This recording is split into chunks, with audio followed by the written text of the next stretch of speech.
시청자 여러분 안녕하십니까? 경제의 맛 강은혜입니다. 한 주간 경제 핫이슈의 흐름을 살펴보는 주간 경제 이야기에선 부동산부터 금융, 일자리 이슈까지 각종 생활경제 정보를 전해드립니다. 최근 일정 기간 비용을 지불하고 짐을 맡아주는 서비스가 주목받고 있는데요.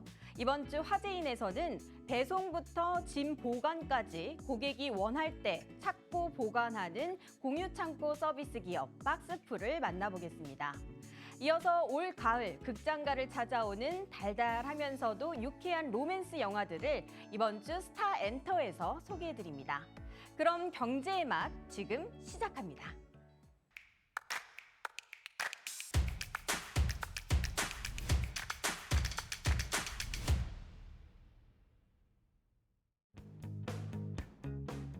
코로나19로 인한 사회적 거리 두기가 2년 가까이 적용된 가운데 방역 체계의 전환이 시작됐는데요.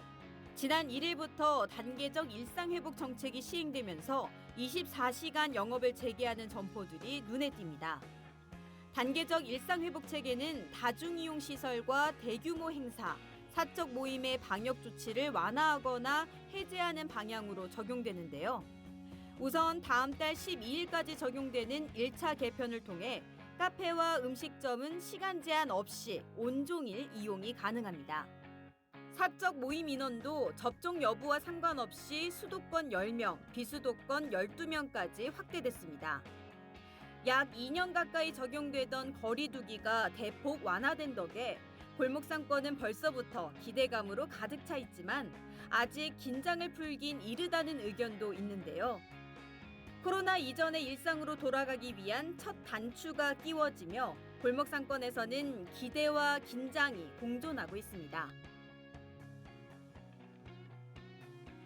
연평균 10%가량씩 성장하는 국내 바이오 의약품 시장. 바이오 의약품 생산액은 지난 2015년 1조 7,200억에서 4년 만에 50% 가까이 성장했는데요. 2012년까지만 해도 전 세계 복제약과 첨단 바이오 의약품인 희귀 의약품 규모는 비슷했지만 2026년에는 희귀 의약품 규모가 복제약보다 2배 이상 커질 것이란 전망이 나옵니다. 혁신 신약을 개발하려는 움직임이 이어지면서 국내 기업의 기술 이전 규모도 우상향하고 있는데요. 올해 10월까지 국내 제약 바이오 기업 기술 이전 규모는 8조 4,800억 원가량. 올해 말까지는 지난해와 비슷한 10조 원대를 기록할 것이란 긍정적인 전망이 나옵니다.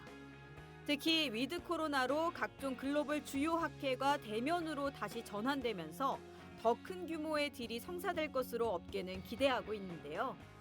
하지만 아직 걸음마 단계인 만큼 갈 길은 멉니다. 실제 GDP 대비 국내 의약품 생산 비중은 1%에 머무는 상황.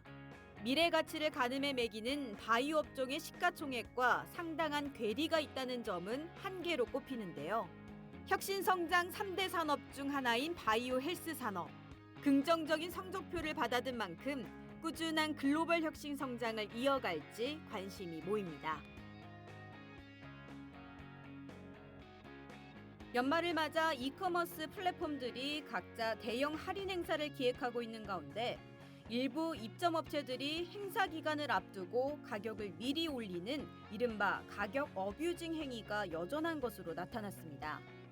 이커머스 업체들이 아무리 큰 할인 행사를 진행해도 업체들이 그에 맞춰 가격을 올려버린다면 사실상 할인을 적용받는 의미가 없는데요. 매년 비슷한 상황이 반복되면서 소비자들의 불만도 커지고 있지만 이커머스 업체들은 입점 셀러들의 개별 가격 정책에 함부로 개입하기 곤란하다는 입장입니다. 정부가 개입해 해결하기도 어렵습니다. 공정거래위원회 관계자는 판매자들이 조직적으로 담합한 정황이 있지 않는 이상 개인 판매자의 가격 책정을 문제 삼기 어렵다고 말했는데요. 몇몇 이커머스 업체들은 자체적으로 어뷰징 방지책을 운영하고 있습니다. 할인 행사 직전에 함부로 가격을 올릴 수 없도록 가격 계도 기간을 설정하는 한편 모니터링을 진행해 행사 도중 어뷰징을 시도한 판매자를 잡아내고 있는데요. 위드 코로나와 연말 특수가 겹쳐 소비 심리가 들썩이고 있지만 일부 업체들이 저지르는 편법에 속지 않도록 구매 시 주의를 기울여야겠습니다.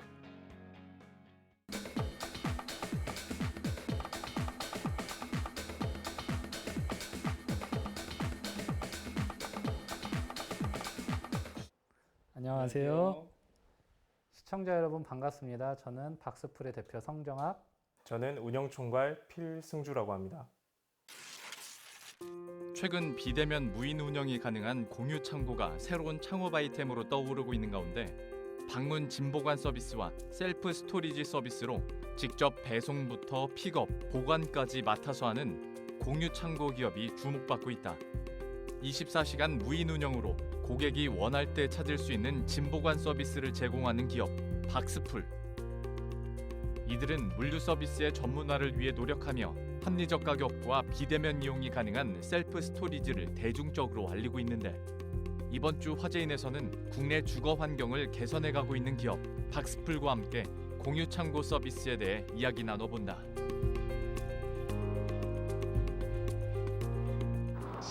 박스풀은 2015년도에 설립된 회사이고요.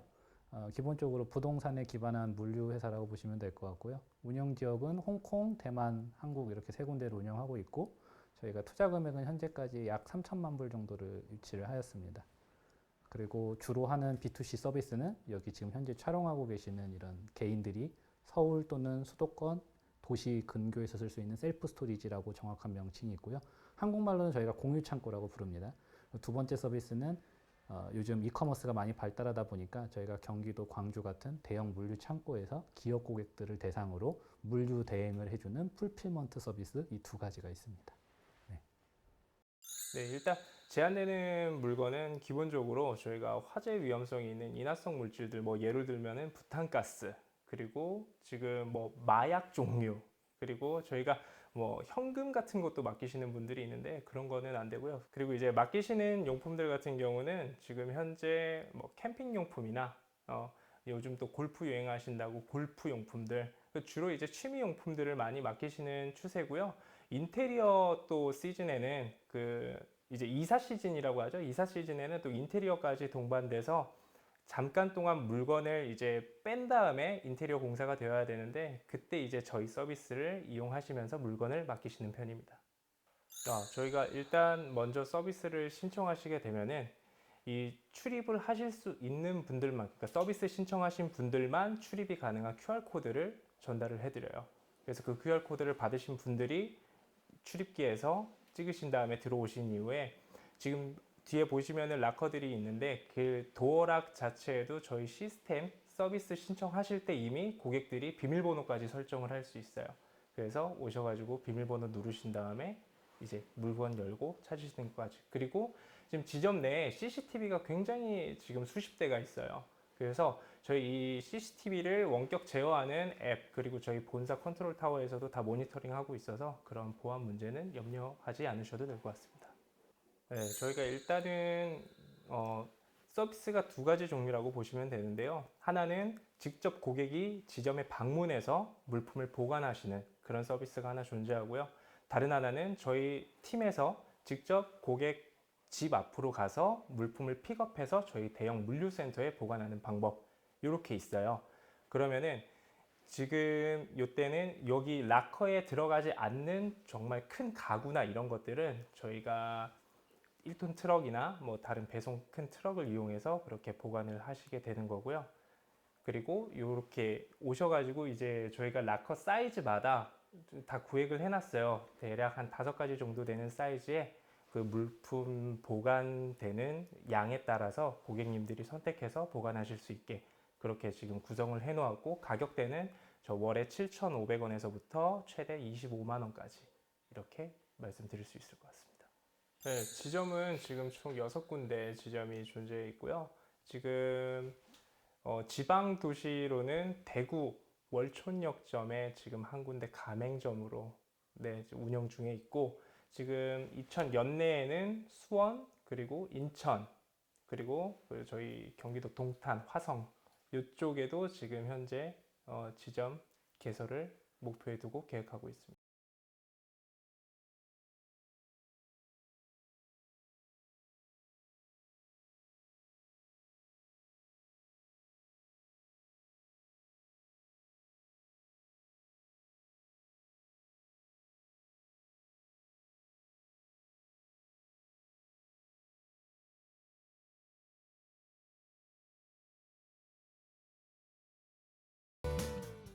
이미 소위 말해서 이제 선진국들은 이런 셀프 스토리지 사업이 굉장히 잘 되고 있었어요. 일례로 말씀드리면 미국에는 스타벅스보다 이 셀프 스토리지 시설이 더 많습니다. 그래서 자영업자들이 은퇴하고 나서 너 사업 뭐 하나 할래? 라고 하면은 대부분 하는 게 이 셀프 스토리지라고 할 정도로 굉장히 대중화된 사업이에요. 싱가포르도 마찬가지고 일본도 마찬가지고 홍콩도 말할 거 없고요. 그럼 이 국가들의 특징이 뭘까? 왜 셀프 스토리지 잘 될까? 라고 했었을 때 국민들의 기본소득이 3만 불이 넘어갔고요. 그 다음에 대부분 자기가 벌어들이는 소득 대비 부동산, 주거 생활에 쓰는 비용이 어마어마하게 많이 올라갔더라고요. 그게 선진국들의 특징이었어요. 근데 저희가 보니까 한국도 머지않아서 그렇게 될 거라고 봤고 그 수치가 일치한다라고 한다고 하면은 아까 말씀드린 수치대로 소득 대비 주거 비용에 사용하는 비율이 높아지는 순간 우리나라도 셀프 스토리지 사업이 잘 될 수밖에 없다라는 확신을 가지고 그럼 우리가 이거를 선점하자라고 해가지고 2015년도에는 처음에는 이렇게 좋은 데를 임대할 수 있는 돈이 많이 없어가지고 저희가 물류창고를 하나 크게 얻어가지고 저희가 직접 손으로 나른 서비스를 했었고요. 하면서 이제 수요처를 확인했어요. 수요처를 확인했다라는 거는 시장도 있고 두 번째는 고객들이 직접 보관하러 오는 걸 한국 사람들은 더 선호하더라고요. 가격이 싼 거보다는 좀 약간 프리미엄을 좋아하시는 것 같아요. 그래서 우리가 셀프 스토리지를 계속 늘려나가면 되겠구나 하고 창업을 시작하게 되었습니다. 네, 먼저 저희 웹사이트에 접속하셔갖고 이용하시고 싶은 지점을 선택하시는 게 먼저 첫 단계인데요. 그 지점을 선택하실 때는 우리 집과 가장 가까운 곳에 있는 지점을 선택해 주시는 게 고객님들이 가장 많이 찾으셨던 방법이었고, 그렇게 찾으신 지점에 이제 가보시면은 지점별로 이용하실 수 있는 락커 사이즈가 다 달라요. 그래서 본인이 갖고 있는 물품, 본인이 보관해야 되는 물품의 양을 가늠하신 다음에 저희 락커 사이즈를 측정해 보셔서 거기 다 웹사이트에 나와 있거든요. 네, 그래서 락커 선택 이후에 비밀번호를 이제 설정해 주시면 되는 거고요. 비밀번호 설정 이후에는 결제, 그 이후에는 이제 저희 지점에 출입하실 수 있는 QR코드가 담긴 이메일 안내서를 하나 받으실 거고요. 그 이후에는 이용 동의서가 자동으로 발송돼서 그 이용 동의서에 서명을 해주시고 신분증 사본을 올려주셔야 돼요. 네, 그 이후에는 이제 다 웹사이트에서는 과정이 종료된 거고요. 직접 이제 오셔서 QR코드로 이메일로 받으셨던 QR코드를 출입기에 대어주시고 들어오셔서 배정받은 락커에 아까 웹사이트에서 설정하셨던 비밀번호를 입력하셔서 문을 열어주시고 물품을 보관해 주시면 됩니다. 저희 가장 큰 공유창고의 차별점은요. 저희는 사실은 편리성이라고 생각합니다. 예를 들자고 한다고 하면은 짐이라는 것 자체가 사실 내가 꼭 이거를 어느 날 어느 한시에 맡기겠다라고 지키지를 않거든요. 급작스럽게 일어나요. 그 두 가지 다가 예를 들면은 맡길 때, 회수할 때 갑자기 내가 짐이 필요할 때도 있잖아요. 근데 이 대부분 아시겠지만 창고라는 이 개념 자체가 어떻게 보면 이 건물 소유주가 존재하고, 그죠? 쓰는 사람은 어떻게 보면은 매번 들락날락 할 수는 없어요. 내가 직접 임차를 부동산 계약을 맺지 않는 한은. 그렇기 때문에 이 순간적으로 즉각적, 그러니까 리얼타임으로 반응이 되어야 되는데 그러려면 무인화가 되어야 됩니다. 무인화가 되려면은 내가 원하는 지점에 들어가서 고르고 실제로 출입까지 아무 사람의 도움 없이 돼야 되거든요. 근데 아까도 처음부터 말씀드렸지만 누군가가 와서 보여주고 나 얼마 정도 쓰고 싶어? 그래? 그럼 누군가 기다려서 보여줘야 되거든요. 근데 이거 자체가 사실은 무인화가 되지 않으면은 고객들이 편의성을 맞출 수가 없기 때문에 저희는 최초 지점을 고르는 것부터 출입, 결제까지 모두 하나의 저희의 웹 서비스에서 온라인으로 모든 게 다 진행이 됩니다. 그렇기 때문에 이 무인화가 굉장히 중요하고 그렇기 때문에 저희가 이거에 대해서 기술 개발을 해서 차별성으로 현재 차별점으로 가지고 가고 있습니다. 세탁방이 3,000개잖아요. 저는 공유창고가 한국에 1,000개까지는 가능하다고 보고 있어요. 그러면 지금 전국에 서울에 저희가 2015년도에 처음 시작했었을 때만 해도 서울에 10개가 안 됐어요. 지금 21년이죠. 100개가 넘었어요. 그러면은 저는 사실 이 추세가 결국에는 이 사업이라는 것도 추세가 중요한데 지금 굉장히 올라가는 이제 어떻게 보면 성장 단계이고 제가 보기엔 1,000개까지는 무리 없이 간다. 근데 다만 세탁방처럼 3,000개는 불가한데 최대 2,000개까지 가능한데 2,000개까지 가게 되면은 서로 경쟁에 치여서 이제 몇 군데는 이제 수익성 때문에 정리되는 수순으로 가겠죠. 그리고 그 과정에서 치킨집처럼 처음에는 개인들이 돈을 안 내기 위해서 가맹비를 안 내기 위해서 사실 어떻게 보면은 남들이 봤었을 때는 아 이거 철판 지어놓은 거야 이렇게 생각할 수 있거든요. 근데 이게 정말로 정밀한 설계 작업이 들어가요. 설계를 어떻게 하느냐, 동선을 어떻게 하느냐에 따라서 이 한정된 공간에서 수익률이 완전히 바뀌어버려요. 그래서 설계에 대한 중요성하고 두 번째는 결제하고 그 편리성, 아까 제가 말씀드린 이게 결국에는 메인 키포인트가 돼서 우후죽순 늘어나다가 제가 보기에는 2개에서 3개 정도 업체가 아주 독보적으로 브랜딩을 갖게 될 거예요. 그래서 그 브랜딩을 가진 업체들은 직영점으로는 전체의 한 20% 정도를 확보하고 전체 매장을 100개를 낼 수 있다라고 하면은 나머지 80개는 아마 프랜차이즈로 하는 식으로 하게 될 거예요. 그리고 그거에 대한 제가 전망에 대한 근거는 아까도 말씀드렸지만 사실 이거 선정하는 게 되게 중요하거든요. 매물을 찾는 게 1번이에요. 저희도 더 많이 내고 싶어요, 사실. 더 많이 내고 싶은데 저희가 건물을 다 소유한 게 아니잖아요.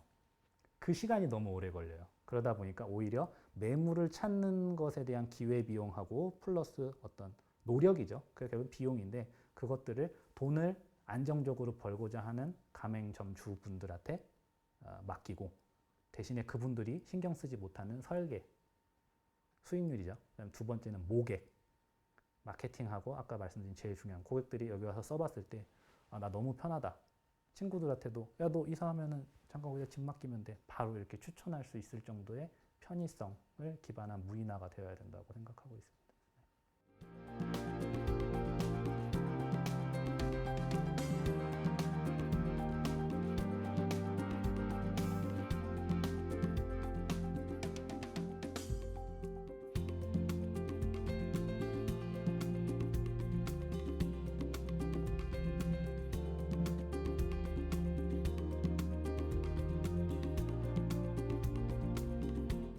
네, 잘 보셨나요? 저희 박스풀은 보관 서비스라는 서비스가 익숙하지 않은 상황에서도 고군분투하고 맨 땅에 헤딩하면서 이렇게 열심히 잘 키워나가고 있습니다. 앞으로도 저희 서비스 예쁘게 봐주시면 감사하겠습니다.